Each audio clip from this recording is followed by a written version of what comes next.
জিনিস যেটা পাওয়ার জন্য মানুষ নিজের জীবনটা উজাড় করে দেয়। মানুষ বলে যে টাকায় সবকিছু হয় না, কিন্তু সত্যি তো এটাই যে বর্তমানে টাকা ছাড়া মানুষের কোনো অস্তিত্ব নেই। হাসপাতালের অসুস্থ মানুষটা জীবনে বাঁচা মরার সাথে লড়াই করে চলেছে, কিন্তু ডাক্তারের প্রথম কথা হলো যে আগে টাকা জমা করুন, তারপরে চিকিৎসা হবে।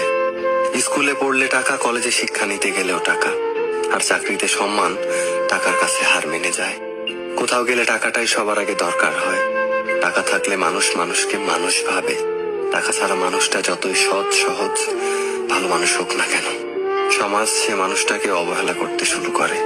বাস্তবতা তো এটাই যে টাকা শুধু দরকারই হয় না, আজকাল মানুষের সব থেকে বেশি প্রয়োজনীয় জিনিস হয়ে উঠেছে।